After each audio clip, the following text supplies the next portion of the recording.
Session about e-commerce and cross-border. I would just ask everybody who is out there to quietly come in so we can start. Okay, officially my name is Damian Dano, and I'm here today representing the Macedonian E-Commerce Association. This is our logo, and this is a short, shameless promotion about our organization and our cooperation with the Custom Administration of North Macedonia. First, I will just share a few numbers about the state of e-commerce in this country. We have, as you are seeing in every country across the world, we have a rise on e-commerce and cross-border. What we are seeing here, this is a number comparing the first 6 months of the year to 2019 towards 2018. We have 23% rise, and out of the cumulative e-commerce transaction, we have 59%, almost 60% cross-border. So this is a challenge for every customer, as you know how to handle what to do. We have 3 great presenters today to cover the aspects of this arena. What I'm just going to say before they start and I introduce them, we are a young organization that kind of created a cluster about e-commerce here in Macedonia 2.5 years ago. We have over 60 members, and the Custom Administration of North Macedonia is one of the honorary members. We've officially signed a memo about cooperation in 2018, and I would just say that what things we did with the current custom administration is something that we are very, very proud of. And again, big thank you, and I'm using this opportunity to again thank the custom administration for believing in this and kind of giving the supporting hand in this collaboration. We've organized events for education of e-retailers about the custom procedures. We've had major events where like 100 attendees will show up and understand what custom regulations are affecting them, how they can adjust to them. We've created and helped promote the online courses for those regulations for e-retailers specifically. Recently, we've established workshops for minimizing gray economy, something that social media is affecting. I believe in your countries as well, is affecting the local e-commerce landscape here through gray trading, through the unofficial trading and things like that. So we are working together to improve the e-commerce landscape in the country, and that opportunity is here also allowing us to shamelessly promote the Macedonian E-Commerce Association. Without further ado, I'll just introduce the next speakers. The concept for the panel today is we're going to have a presentation and then joint discussion and Q&A for the audience. So the first speaker is, I'm going to try to pronounce this properly, so I apologize in advance if I don't do. Jean-Luc Herrero from South Africa, talking about cross-border e-commerce in East and Southern Africa. So, sir.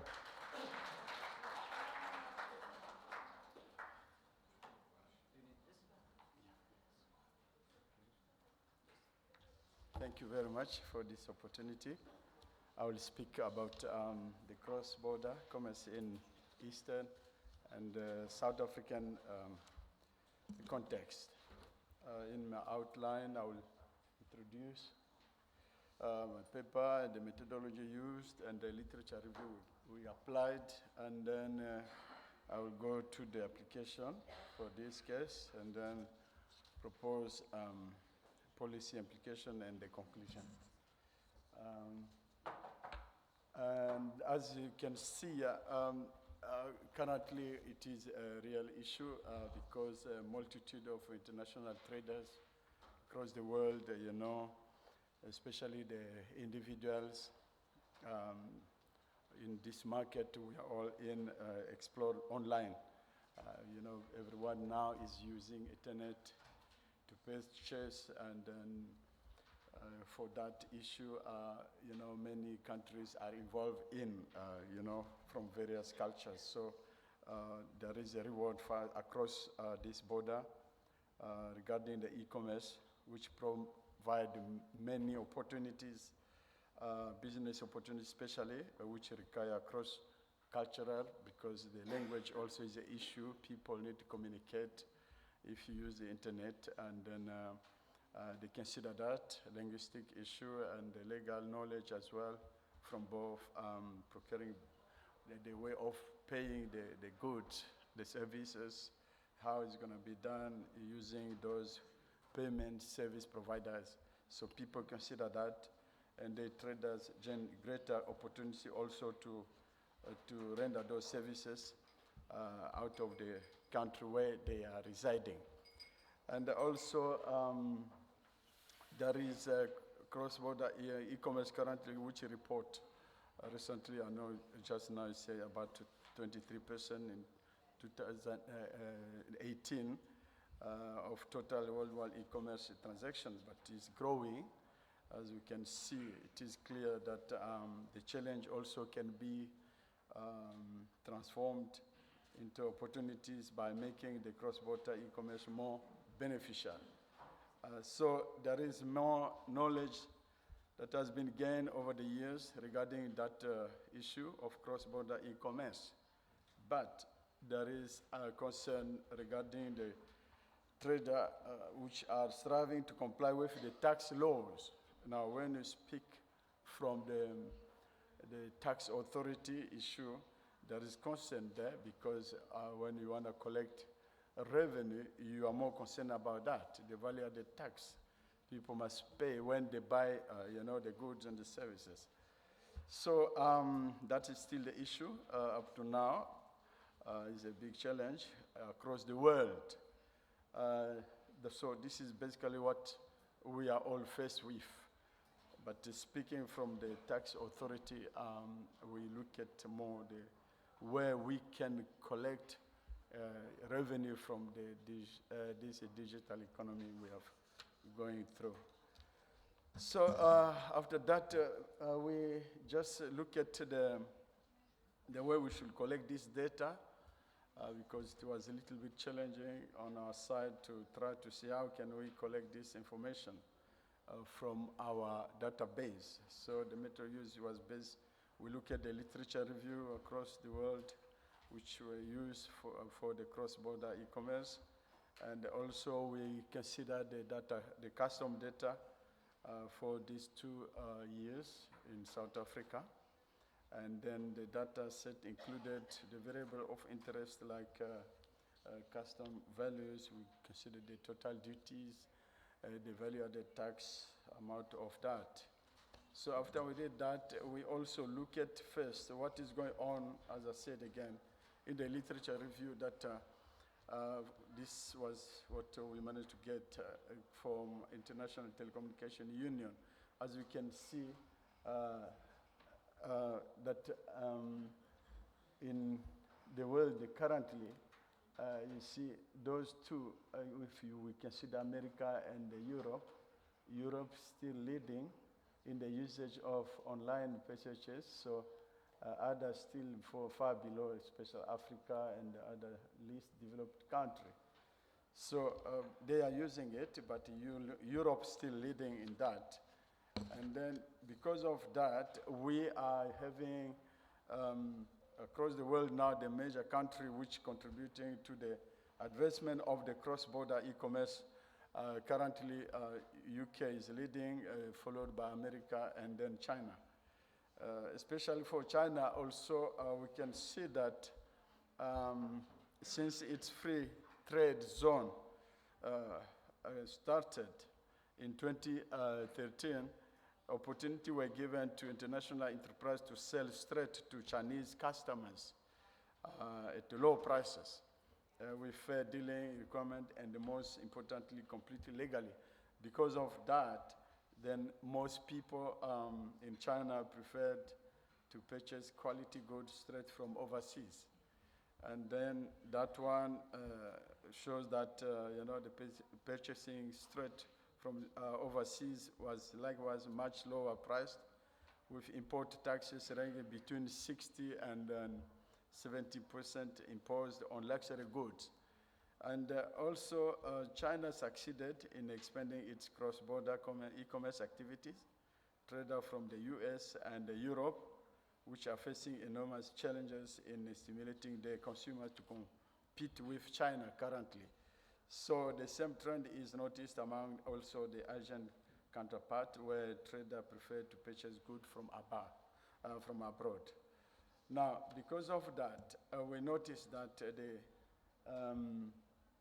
cross-border e-commerce in Europe in 2018 is standing for, like this in euros. We can see UK was, as I said previously, was leading, followed by Germany, France, Spain, and the Netherlands.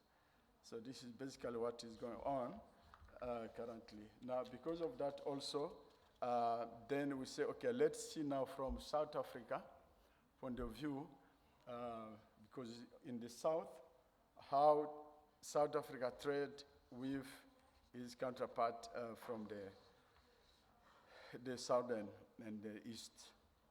So based on that, we look at this data from our database in South Africa for these 2 fiscal year. In general, because we tried to group them based on the information which was available to us. It was not easy to aggregate this, disaggregate this, but nonetheless we managed to gather this information here, as you can see. Based on this, for these 2 fiscal years, we can see Mauritius, South Africa bought more from Mauritius. As you can see, which also Mauritius tried to, for the previous year, and the following year, unfortunately, they decreased again by 30%. South Africa bought more in this year, 2016-17, but the following year it decreased a little bit. But for Kenya, it increased by 5%. And then Tanzania also decreased, but from Namibia it increased by 17.5%. As you can see here, if we see, for instance, the case of this one here, the biggest one, Réunion, they are also South Africa tried to buy more from them, followed by this, even in Lesotho. This is a very small country, which is the neighbor of South Africa. Through, online, they have managed to buy more during these 2 fiscal year. Now, this one gave us the idea about the duty which were collected and the value-added tax which were collected through that online transactions. But based on that, when we put this together, we can see, for instance, here in this case, when we consider the value-added tax for these few cases here, Mauritius, we collect more from them. This was the amount for this period we considered. Then for other countries, it was very less anyway. But regarding the duty as such, we can also see that still Mauritius we're buying more from Mauritius, maybe due to the kind of product we were buying from them. After that, this gave us the idea about also the kind of, purpose code we used for that case. Here, as you can see, the custom value as such per general rebate of custom duty was, regarding the VAT, was nil here, but the custom value was more or less high for that case. And regarding the warehouse, the same thing. As you can see, the warehouse also, there was no value-added tax. But regarding the general rebate of custom duty, we get more value-added tax. And also for the payment of duty or free duty, we managed to collect more money for those 3, but the permanent import as well. But for the rest, there was no revenue from value-added tax. So this is basically what we found. Now, regarding the policy implications, we noticed that cross-border e-commerce is popular in developed countries, while very slow in developing countries. But in South Africa especially, Based on our data, you will notice that the consumer shopping online are still limited because there's still a long way to go, because we notice most people are still skeptical using the internet because there are also a lot of fake website. So people are more reserved. So most online customers are afraid to shop across the borders because they are worried they don't get maybe the correct good or product they need, or also they consider the way in case you don't accept the product, you have to return it. So it's also another challenge. So based on that, many people are still reserving themselves from buying online. Also, there is no legal body which is working now to make cross-border commerce easier for both consumer and the sellers. And based on this, finally, we conclude that e-commerce, based on our study, as you can see, South Africa purchased more product online from Mauritius, followed by Kenya and Tanzania during the fiscal year 2016-17 and then 17-18. Because of that, we noticed that cross-border e-commerce has gained great momentum as trade in goods and service have increased across the whole globe over the years, making it also difficult for customs to examine every consignment that comes into the custom control area. This is still a challenge. But in light of the risk associated with trade, WCO also has developed measures that are aimed at free flow of goods on the one hand, while also subjecting goods that are considered high risk for examination on the other hand. Also, we noticed that some of the measures suggested by the international body include the use of custom risk management in order to facilitate trade. And also, custom is in the forefront of the fight against smuggling currently.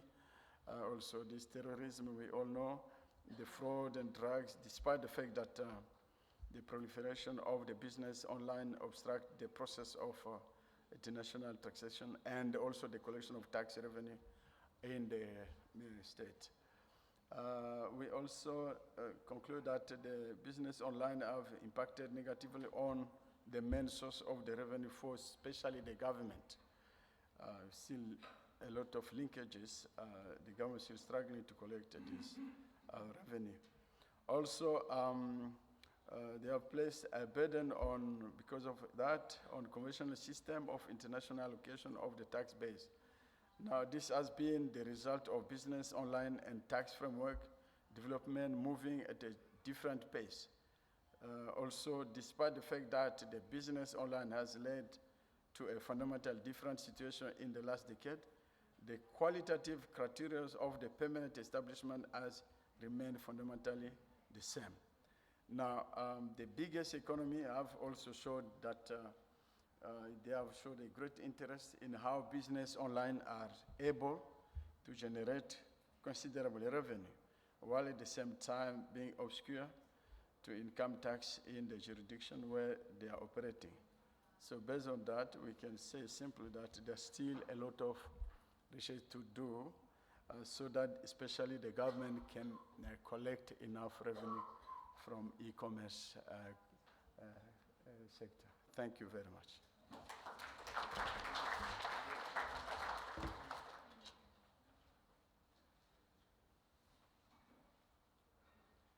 Mr. Herrera, I have one question before we join the, we continue with the next presentation. In your paper, you mentioned that South Africa's #1 cross-border is Mauritius, right? This work?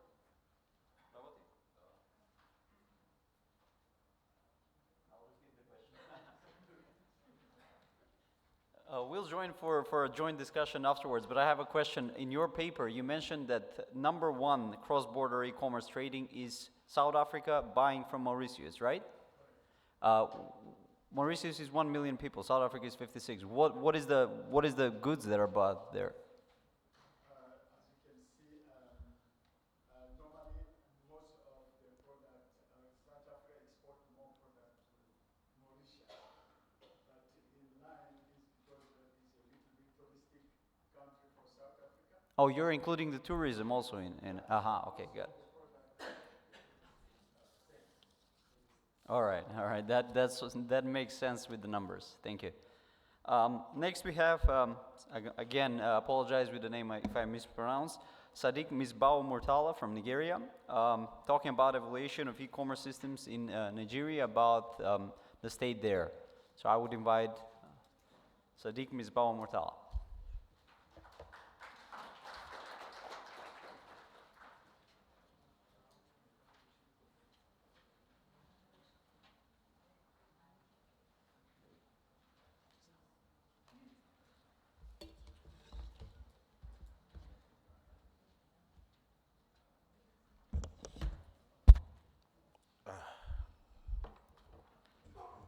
Good afternoon, ladies and gentlemen.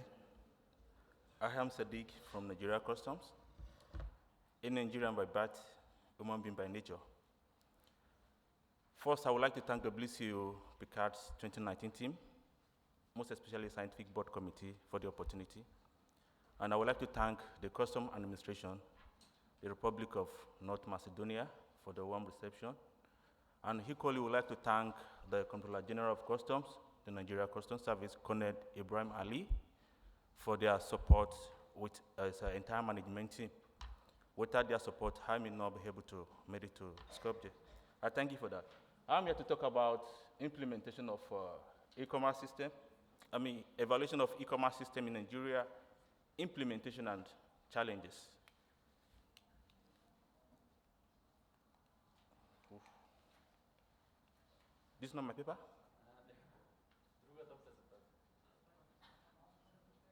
This is not my paper?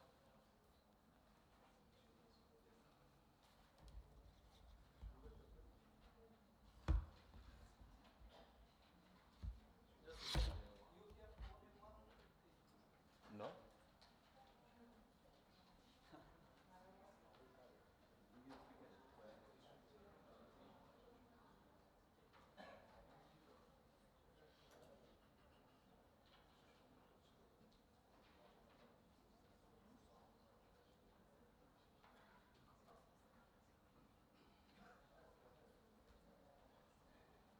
I apologize for the mix-up there. So, I'm here to talk about evaluation of e-commerce systems in Nigeria, implementation and challenges. First, what we expect to see in the presentation. The aims of the study is actually to evaluate the prospect of electronic e-commerce system in Nigeria, to assess the effectiveness of implementation of e-commerce system, to identify the constraints, to examine whether the e-commerce system regulation in Nigeria met with international best practice. And the scope, the study sample size is about 1,200, drawn from 400 MDAs, that is ministry, department, and agencies, then from contractors, firms, commercial banks within federal capital. Clarity-wise, each of these organizations populated consists of 30 middlemen and senior staff. Primary and secondary data were used. And along the line, you are going to see the findings based on the research, questionnaire conducted, the response we get from the respondent on their opinion, based on the independent variables we use to do the assessment. Then we see that there is significant impact of e-commerce as compared to old method of payment in the country. Then these variables, comparison, portability, convenience variables are accepted due to their significant level at 5%. We are going to see this during the course of this presentation. Then the results, based on the assessment carried out, comparison mode of e-payment, cost effectiveness, Security-wise, those are the responses we got. We use percentage method to do our analysis. The study is actually motivated by the apparent low level of satisfaction with the level of payment system in the country. Introduction. Basically, when we talk about e-commerce, we just have to refer to usage of internet facility to carry out most of this transaction online. And from the scholar's perspective, e-commerce refers to the use of communication technology, particularly internet, to buy, sell, market goods to customers. We equally look at it offers a level playground for large business as well as small and medium-scale enterprises to operate in the global market, and for regional business and community to participate in socio-economic and cultural networks seamlessly across international borders. We equally look at it equally foster the direct access to distance market and promote globalization of commercial activities, and blur many of the current distinctions between domestic and foreign companies to the extent that it's become practically impossible to determine the origin of the product. Research questions are focused on this. What are the advantages of e-commerce over the conventional method of cash and check payment? What are the prospects of electronic commerce systems in Nigeria? How effective is the implementation of e-commerce in the country? And what are the constraints between the implementation of the system in Nigeria? All these and many ones shall be addressed in the course of our presentation. Then the literature review. I may not be able to dwell more on this due to the time limit so that we can have time for discussion. But basically, there is no law that explicitly and exclusively deal with e-commerce system in the country presently. But we rely on the CBN Act, the Central Bank of Nigeria Act, as amended in 1999. They regulate the framework, the activities of e-commerce in the country.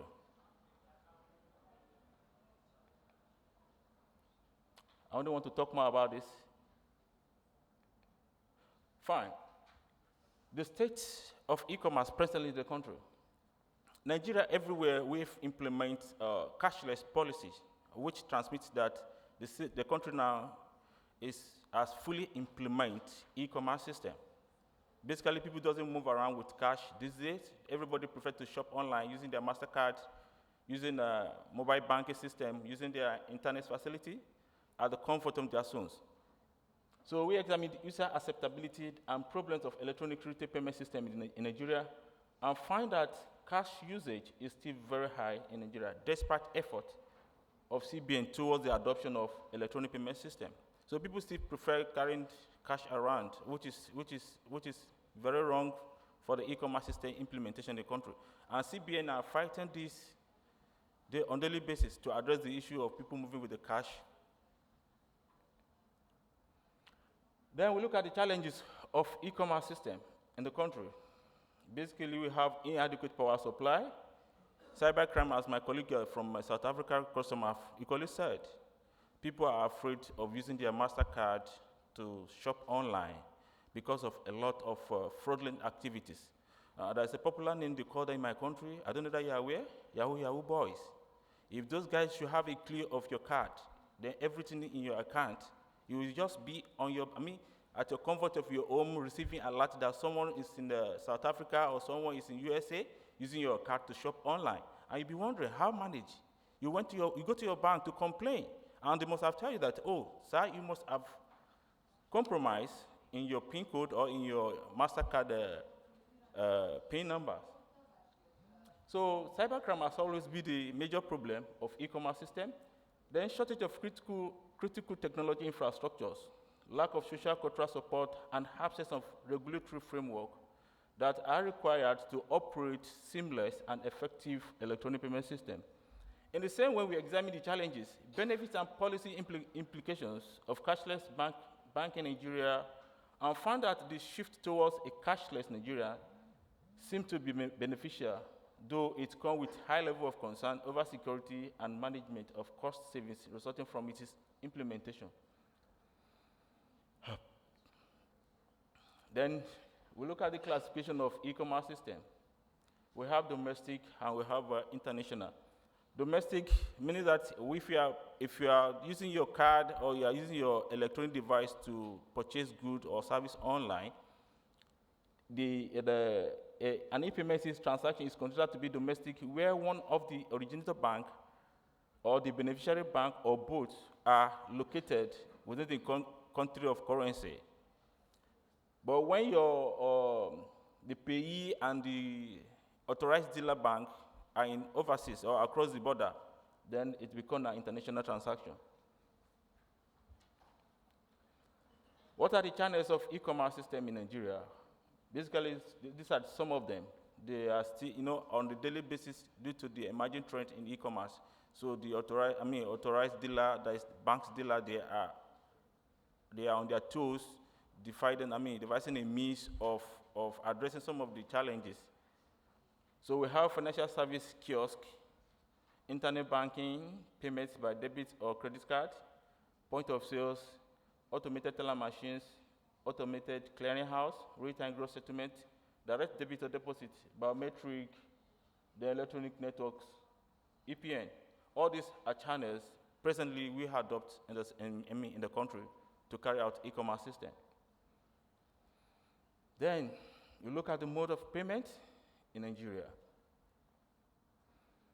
In line with the global trends in managing inherent payment and settlement risk in large value payment, the CBN commenced the operation of real-time gross settlement system in December 2006.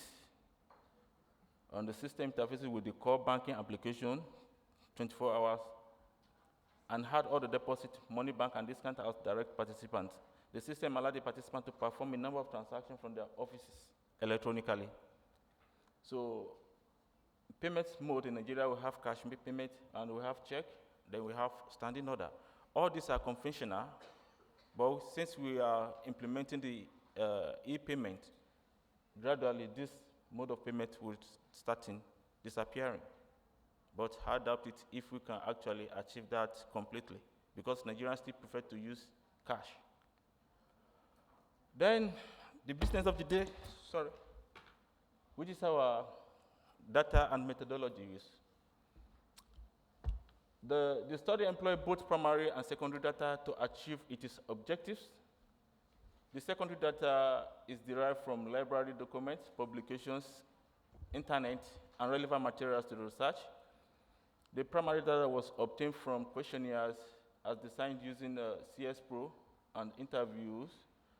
The study incorporates both sources of data to enhance balance between the research, observation, and available literature on the matter under consideration. The population of the study was from about 400 organizations such as ministry, department, agency, contractor firms, and the banks within federal capital, from which research study samples were drawn. The researcher used the percentage method for the presentation, interpretation, and analysis of data in tabular form, which we are going to see much later in the day. The analysis were carried out with the head of eView and Statistical Package for Social Science, SPSS. Ordinary list methods were used to test the hypothesis at 5% level of significance, respectively. The ordinary least square was guided by the following linear model: assessment, F of comparison mode, cost effectiveness, portability, conveniences, security, and the last one, which I'm going to see the next slide. Okay.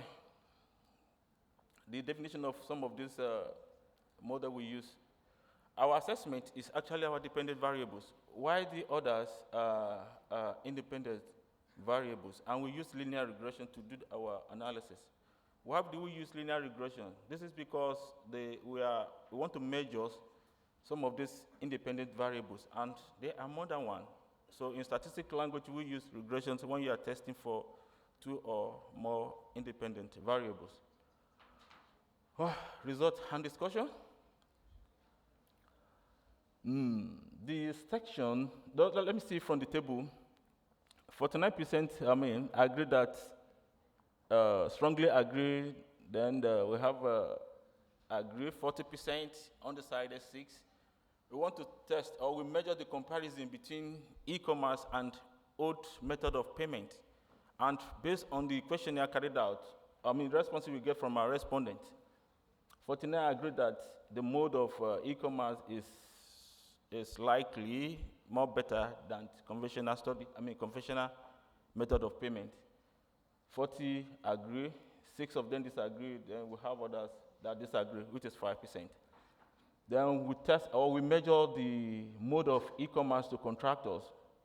Most of them said, 72% said they issue their payment through draft, while 20% of them agreed that it was through e-payment platform. 8 said they don't know. Then we measure that of cost effectiveness of e-commerce. How cost effectiveness is it? Is it affordable? Is it something that everybody can engage in? And we come up with the respondent, 4% strongly agree, 30% agree, 20 disagree. 20 undecided, 36 disagree, 10 strongly disagree. Then you equally look at the security-wise. Just like my South African counterpart said earlier, people still find it difficult to trust the e-platform because of the compromises everywhere. So from table 1, I both present the respondent's opinion on the comparison between e-commerce system and the whole system of cash and check. 89% of the respondents agreed that e-commerce system was better, while 5% disagree with the view. In table 2, the responses on the mode of commerce to contractor have an account in banks different from that of government agencies. 72 claim that the mode of payment is by way of bank draft, while 20% claim that e-payment platform is being used to effect payment to the contractors. Then on table 3, cost effectiveness, respondents responded that the cost effectiveness or otherwise of e-payment system, while 34% attested to the cost effectiveness of the system, 46% claim that the system is not cost to both government agency and contractors. And the last table presents the security of the e-commerce platform, while 29.1% of the respondents claim that the system is secured to protect and detect fraud. 27% disagree. And this is the outcome of our test hypothesis. Remember I said we test this hypothesis at the 5% level. So any of our independent variables that does not conform with the 5% level, we accept or reject. So we try to compare the e-commerce system with conventional system, and this is the result we have from our analysis table. Comparison, which is 0.003, less than 5%, so we accept the hypothesis. Constraints, what are the challenges faced in e-commerce? What are the issues attached to e-commerce? Then the result is above our test level, so we reject the non-hypothesis.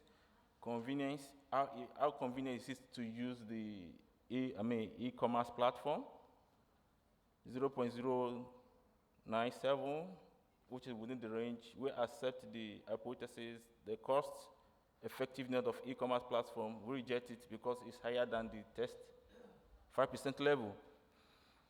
Then the mode and portability, we reject the mode, we accept the portability, meaning that the e-platform is more portable to use. And this can be seen from our test table. Observation. From the regression table, comparison, constraint, convenience, cost, mode, portability, security, assessment variables are significant at 5% level, which has value of 0.03, as you have seen in the past. So based on this, from the analysis, we reject the null hypothesis except comparison, portability, and convenience. So looking at the regression equation deeper, the researcher observed that the R square is less than D, where R is the regression coefficient or coefficient of determination, and D is our Watson statistic. This suggests that the equation on the whole is not spurious. Individual check of the variable is, however, necessary to obtain a sufficient proof of this. Conclusion. The channels for e-commerce are varied and will continue to increase with new advances in ICT. The channels include financial service, as we have shown in the past. So what we are saying is the list is endless, with the potential of increasing from time to time in reaction to advances in the ICT. Then we made some recommendation. Since we said that there is no legislation that backed presently with, back up the e-commerce system in the country, so we recommend that the comprehensive legislative intervention in the regulation of e-commerce and allocation of payments, specific risk and issues should be promulgated, covering domestic as well as international e-payment system. They equally recommend that public education and acceptability of e-commerce is still new, so series of sensitization and meeting with the stakeholder should be carried out.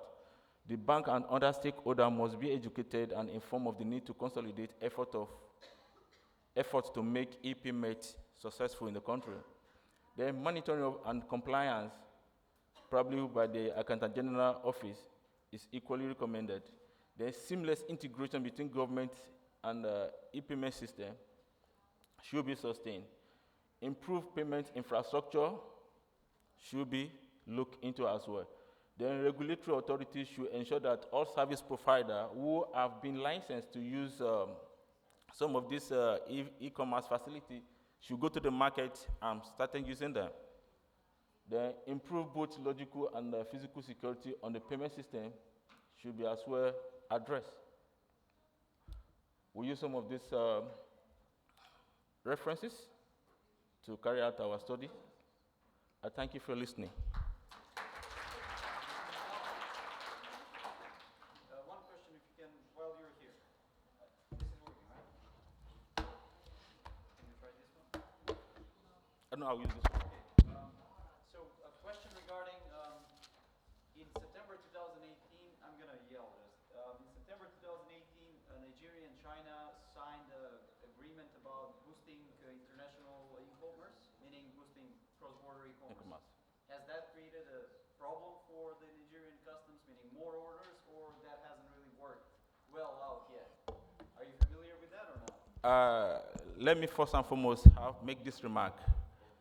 The opinion I'm giving, the view I'm giving is the author opinion does not necessarily represent the view of Nigeria Custom. The view of Nigeria Custom is my personal opinion and should be treated as such. Yes, sir. Yes, lately, the cross-border e-commerce, has definitely increased in Nigeria. And virtually, I may not have a But coming from figure. China or? Yes, from China. I think I can even say that categorically. The volume of trade between Nigeria and China, trade balance between top 10 countries, China happened to be the first on the list. Yeah, from our database, if you look at it. So, meaning that the volume of trade between the two countries is on the higher side. They even beat USA, they beat Europe countries. They are the one that most of the Nigerians patronize mostly to purchase their goods online. There's a popular online e-commerce operator, Alibaba or AliExpress. Virtually all Nigerians key into that platform to purchase goods on daily basis. So that has actually affects the activities of Nigeria Custom, most especially our personnel at the post office. And from the response I get, or I happen to have contact with someone in the post office, I was like, oh, customs, you people are chasing our customer away. And I asked why. He said the cost of clearing their parcels is very high, so most of the people don't like paying custom duty, and when they come to claim their goods, they were like, I can't afford to pay such amount of money. How much did I buy the goods online? Something I bought at the rate of $10, and you are asking to pay $15. So that has always been a challenge for customs and in handling some of these e-commerce transactions, most especially from China. And that has actually improved us to now address the challenges encountered, and I believe the management have started looking to that, and they are planning to automate all activities of custom in Nigeria presently. I think there's an ongoing project to address that, because in the past we don't have platforms that we can use to deal with e-commerce system, and since it's an emerging trend, and we have to adopt the best practice as applicable in the international community. I thank you. All right, thank you very much. We're going to continue the discussion afterwards. So I'm going to welcome the speaker, the third speaker for today, Visnu Nugarini from Finance Education and Training Agency from Indonesia.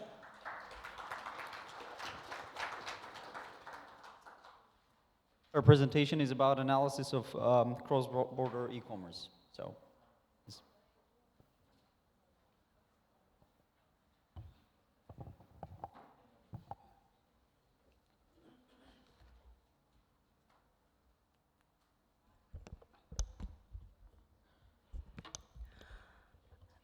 Thank you very much.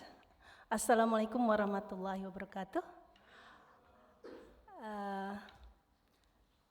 Good evening. I want to present my paper entitled The Implementation of E-Commerce in the Directorate General Custom and Excise, or DGCE, in Indonesia. Thank you very much for your presence, Mr. Kunio, and you all. I am pleased to be here. Thank you for this opportunity. Exactly, this is the first time my presentation in international forum, because usually I teach my student, my college student, or my custom officer, because now I'm a trainer in Custom and Excise Training Center in Indonesia. Okay, I will present my, this is me. Okay, before I continue my presentation, I will give you an executive summary. The purpose of my research is to analyze, to know how the implementation e-commerce, especially cross-border e-commerce in DGCE. So we can give recommendation to improve the implementation in the next future. The analysis have a scope about the situation and the change or the impact that occurs, and what is the next main plan issues, and especially in import activities, in the scope just in import activities. So I didn't analyze about export activity. The result of my analysis, first, cross-border e-commerce. Cross-border e-commerce tax regulation and marketplace scheme has not been implemented in Indonesia, but now has been drafted to be the regulation in the DCE. The second, about 93% the e-commerce good from import. And then the e-commerce players still can do splitting document, despite there is anti-splitting application in the DGCE. And then the fourth, DGCE has provided trade and industrial facilities, many facilities in service and payment application. And five, public still unfamiliar with trade international regulation, like Incoterm and the restricted or forbidden goods or regulation. Okay, what is the content of the paper? First, introduction, and the second is the method, and then situation and the impact or change that occurs, and fourth, the next main plan issues, and five, conclusion, finally, the recommendation. What is e-commerce? I believe that you all have known what is e-commerce. I think it's cannot be stopped it. Spread everywhere. In my opinion, e-commerce like a wild rose because it spread everywhere, can be stopped it, but it is interesting. E-commerce, according to the WTO definition, is production, distribution, marketing, sale or delivery of goods and service by electronic means. Meanwhile, definition by WCO is all transactions which are effected digitally through a computer network, for example, internet, and result in physical goods flows subject to customs formalities. So this is mass customs formalities. Due to that definition, so cross-border e-commerce without customs, it's illegal. This is according to the main task in DGCE in Indonesia. We have three main functions. First, as a revenue collector. The third, as a trade facilitator and industrial assistant. And third, as a community protector. But now, the main focus of the purpose, the regulating of e-commerce, not in revenue collector, but the main focus on the trade facilitator, industrial assistance, and as a community protector. The second, the method, this is descriptive qualitative research by using the primary data from interview from official custom officer, the policymaker, and the e-commerce players. And then the secondary data we obtain from the literature and the data from DGCE, especially from Directorate Regulation and Revenue and Directorate Custom and Excise Information. The situation and change that occur, I analyzed 8 variables. Sorry, this is 8, and this is 8 not 5. The first about taxation, and the second, the growth of e-commerce, and the third, document subletting, and fourth, industrial and trade facilities in DGCE. 5, education and human resources. 6, online payment and service, and 7, infrastructure network, and 8, scattered data.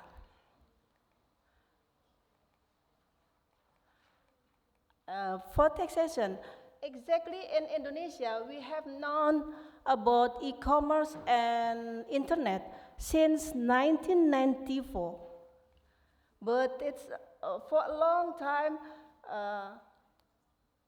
just on 2016, we discussed about taxation. With the guide, as a guide, is JECMA. On 2016, too long, we have aware, just aware on 2016. And on 2017, were established government regulation with President Regulation number 74. It's about e-commerce roadmap. And then 2018, there is a Ministry of Finance regulation number 210, but it's revoked before implementing. So now there is a special regulation in e-commerce in marketplace scheme like that the regulated in Ministry of Finance regulation. The second, the growth of e-commerce. In Indonesia, the growth e-commerce very fast. The value of growth, Indonesia was ranked 6th in Asia Pacific with value 10.92 US dollar. Meanwhile, the term of growth, Indonesia has first rank in Asia Pacific with average over 22% per year. It's very phenomenal. But because the growth very fast, so the volume, the number of documents very high, very huge. So the service to be slower and the releasing of goods to be longer.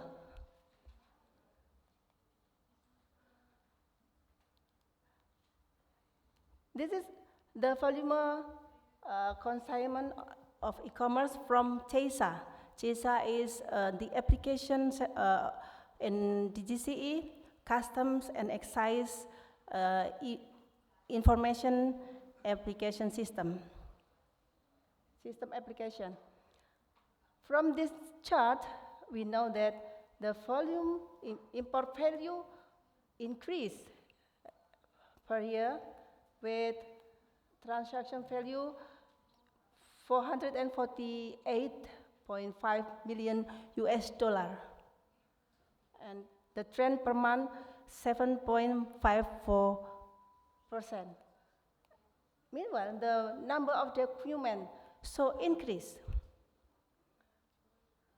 with number of documents 13.8 million per month, 19.03%. Last month, I asked in airport, Soekarno-Hatta Airport, now per day can be a million documents from consignment. But the increase of import value and the number of documents, ironically, the state revenue not increase but decrease. And I analyze why. In fact, based on data from 10 September until 29 October 2018, there is splitting. The number of splitting, 5,400 documents. And the last number, I get the information until 114,000 documents by splitting. This is from CISA, from application we know. So they still do splitting. This is due to with the WCO research, that the result of research, one of the research splitting of consignment in the developing countries. And then the next main plan issues. Now, the DGCE has been drafting the regulation about e-commerce and the marketplace scheme. And then bonded logistic center (BLC) for e-commerce. And this facilities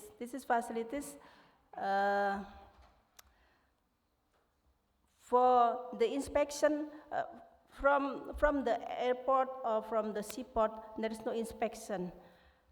The document and goods straightly from the seaport airport to the BLC, and the inspection with mechanism post-clearance audit. And the import duty or the import tax suspended, yeah, and the good can be stored for 3 years. That is some of the facilities. And then national logistic system. This is to resolve of the scattered data. The scattered data in Indonesia, we have data, very big data, but if although we have INSW, Indonesia National Single Window, but the data stand alone, and the ministry, it's ministry. Silo without pipeline. So the e-commerce players can cheat the tax. So the next issue, we will make a national logistic system, a big data. And then document anti-splitting application. We in DGCE will make anti-splitting more complicated. Yeah. And then intangible goods, still an issue and now. And then the core application in Indonesia before, because this research on 2018, the application maybe about 80 application standalone. So the memory full of memory because the import export many times entry, double entry. So now the application has been connected to be one core, big core of CESA, and then to be 6 sub-core. This is the scheme of marketplace that will be arranged. The price that buyer paid included the tax, X, the value, the custom value, and then alpha is taxation. So the buyer paid for value and taxation. And this is just a story about IT in DGCE. But now, I have mentioned it that will be connected to be one core CESA. And the roadmap in President regulation number 74, there is funding, taxation, consumer protection, and then education and human resources, infrastructure and communication, logistics, and cyber security. This is roadmap e-commerce in Indonesia. Then for national logistic system, the step of the activity to establish the national logistic system. First, we connected in seaport area with national logistic ecosystem arranged by INSW. This is connected between Inaport Net that owned by Seaport and connected with Inatrade and then connected with CISA in customs. So connected with bank and insurance. Will be reduce the time of releasing of goods and the dwelling time to be smaller and to be efficient because the application to be one. The conclusion of this research. First, DGCE has a very vital role in cross-border e-commerce. And then second, President Regulation number 74 of 2017 has been issued regarding the 2017 to 2019 e-commerce roadmap. And now has been drafting about regulation tax regulation for cross-border e-commerce. Tax regulation for e-commerce intangible goods are not available. And the public still unfamiliar with international trade regulation because they don't know what is the consequence of Incoterm port-to-port, door-to-door, and else. And then scattered database, and the network often has problems, shutdown, to be slower, but now has been connected to be one core CESA. The recommendation, first, immediately compiled government regulation on cross-border e-commerce with market-based scheme. And the second, arrange regulation regarding taxation for e-commerce goods, for intangible goods and services. Third, providing training and outreach to the general public regarding e-commerce online at its ministry related to e-commerce. Fourth, make accurate and firm anti-splitting application. And five, cross-agency coordination and data integration supported by good ICT for the establishment of the national logistic system. Okay, that's all my presentation. Thank you very much for your kind attention. Please, if you want to question or respond, I will accommodate it. Thank you very much. Assalamualaikum warahmatullahi wabarakatuh.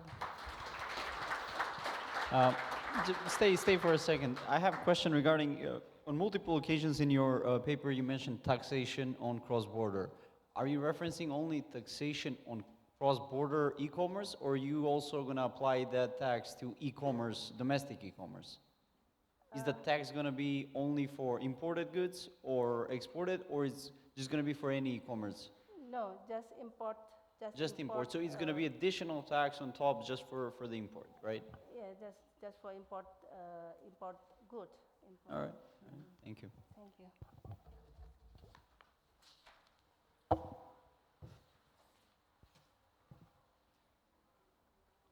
It's very interesting to see how technology is solving problems for everybody, and except customs.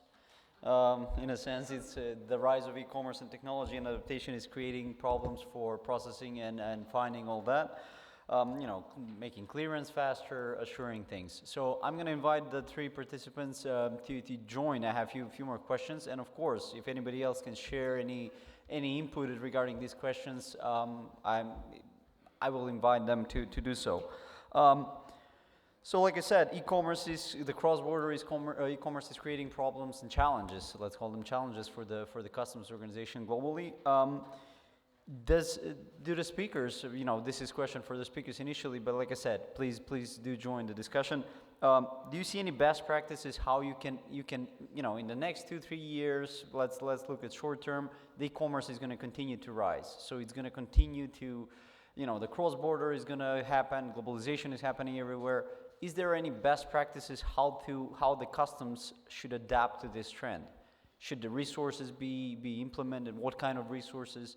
So anybody want to share more like look in the future what the customs should do regarding the rise of e-commerce in the next 2-3 years? Not 10 years, in the next 2 years, let's say. Anybody? I would invite the speakers first because they did research on this topic. No one? Nobody knows. All right, so I'm going to continue to my second question. So this is a specifically question for Ms. Nugrahini regarding the co-signing of the splitting costs of the trading of the orders. So do you see a lot of trade mispricing in a sense of you have orders that are co-signed, but how do you find a way to regulate that? What do? You complain that 50% or a lot of them are co-signed. Implementing a solution is going to solve that, or what is going to do? There's in the back, I think. So no response on the first questions, means that no customs is ready for e-commerce rise in the future. Thank you.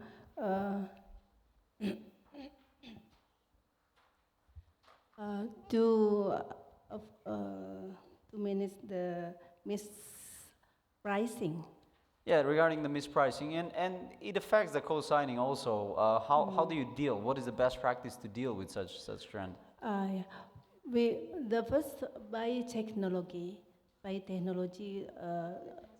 algorithm system like that is applied in the customs system, and then we have to collaborate it between the customs the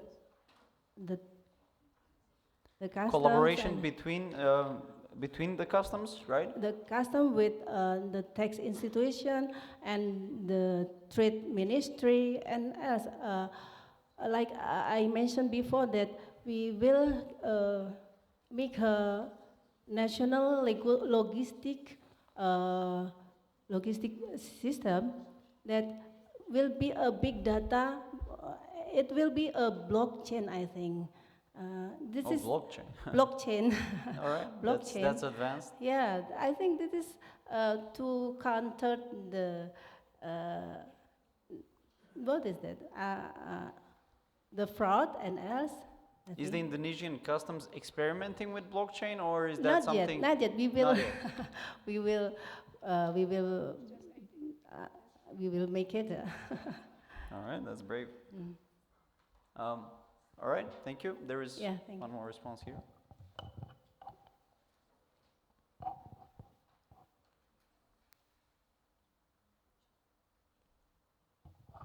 Okay, regarding your first question, I was thinking that it's really a big challenge at the moment because we know very well that the mispricing? No, for the challenge, for the... Oh. Yeah, because customs at the moment normally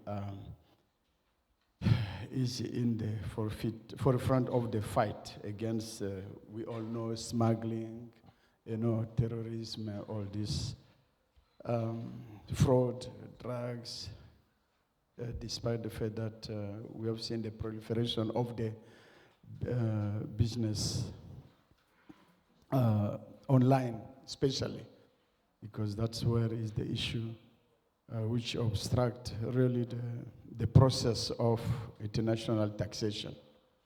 That's the real issue here, because through that, the collection of tax revenue in the country is decreasing constantly, although the use of purchase online is increasing. So it's a big problem, because one of the issues is that the businesses online have normally impacted negatively on the main source of revenue, especially for the government. So government had a system in place, because they are placed normally that burden of the online purchases. The burden is on the conventional system we've got in place currently of international allocation of the tax base.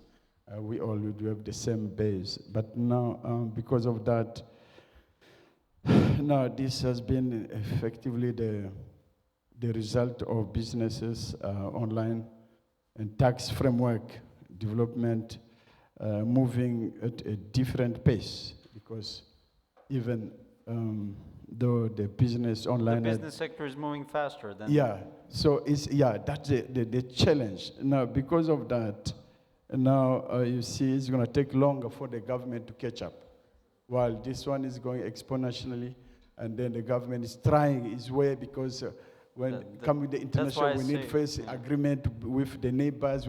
So this is where is the problem, but still it will continue, because in the short term, I don't see any easy solution for the government, because the government is losing more and more at the same time while it's trying to catch up with that.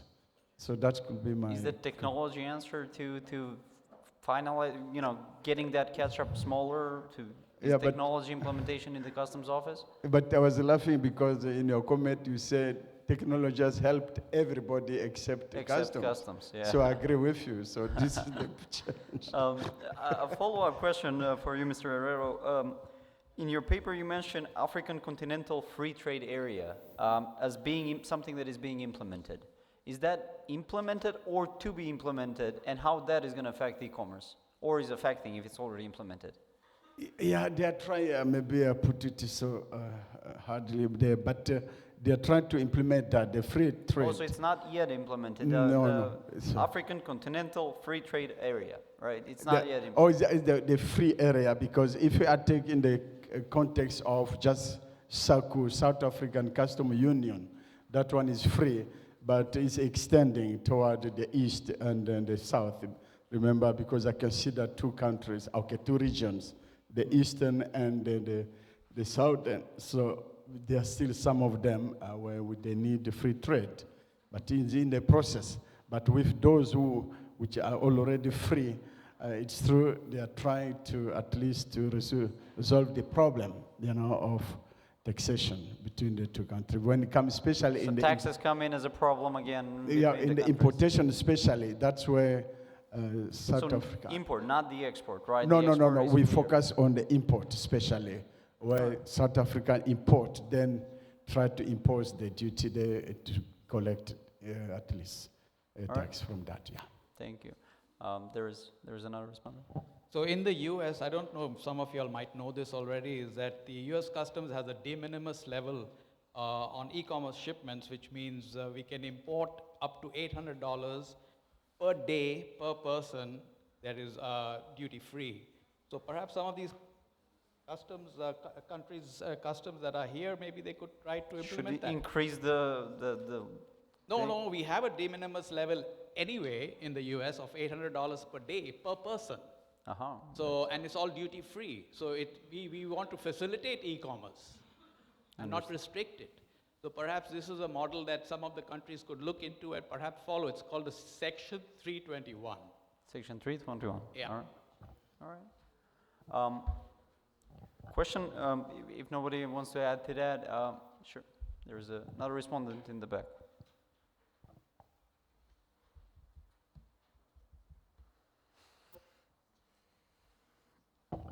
Thank you for giving me the floor. I'm Tong Hua from Regional Office of Capacity Building of WCO in Thailand, Bangkok.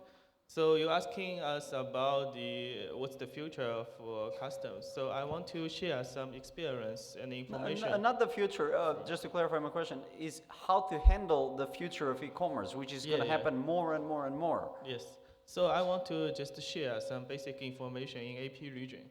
So in general, you might know in globally, US and China are so far the biggest e-commerce market. But according to the recent research by PayPal, for example, Japan and India also grows dramatically. So, but also in AP region, if you have a look at the Asia countries. So for ASEAN countries like Singapore, Indonesia, and Malaysia, Thailand, so also Vietnam, now they are playing more and more, and they have a very big potential in the future, especially you mentioned in the like 2 or 3 years. Definitely, I think annually they will reaching about at least 25% growth in this region, especially in ASEAN countries. So for the like some new technology applied in customs, I know some customs now they adopt kind of sea cargo, maritime, the kind of system for the cross-border e-commerce, not only for the cross-border e-commerce, but in general for the customs clearance system, but also including e-commerce. Another very important area is the express cargo. This is really something Yeah, need something to, that need comes to, in need fast to in a focus. day, then stays in the customs Yeah, for 5 days. Especially for like blockchain. This is also a new trend. I mean, for those private sectors as well, it's a very big market potential. I mean, in this development. Are you also agreeing that blockchain is part of the potential solution in the future? It could be one of the solution. I mean, in general, big data is a very, I think, broader concept. So blockchain could be one of the solution, and also some of the so far the practice already be pilot project developed by some customs already implement in AP region as Do well. you know which customs? Maybe you can mention them. Yeah. So, for example, like for the maritime system, so far there's a system called Trendy Lens. Maybe Professor Tan from Netherlands, he knows better about the details. But I heard now in the world around 11 customs administration already joined this system.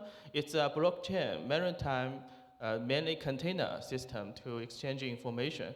For the customs perspective, sharing information and get pre-arrival information for risk management is very, very vital for the customs control. So it's a kind of practice. Another one I heard is in AP region, KCS is developing some blockchain technology on the like express cargo as a pilot project in the future. Also in China customs applied similar practice by using blockchain technology. So this is some general information for sharing. Of course, if you are interested. Yeah, more So we are actually, our regional office of capacity building, we are also doing our research for some best practice in AP region. So I'm willing to share if you have other participants are interested. And one more information is next March, next year, WCO is going to organize a regional e-commerce workshop in Shanghai. So for discussing about what's the progress, especially after WCO publishing the e-commerce framework of standards on e-commerce and e-commerce package. So what's the next step for customs perspective? So thank you very much. That's very good. Thank you. All right, thank you everybody. It's 6 p.m., so we conclude on time because we started on time. So thank you for being here, and like I said, I hope the Customs Administration of North Macedonia is a great host to you, and enjoy your time here. Thank you very much. Bye.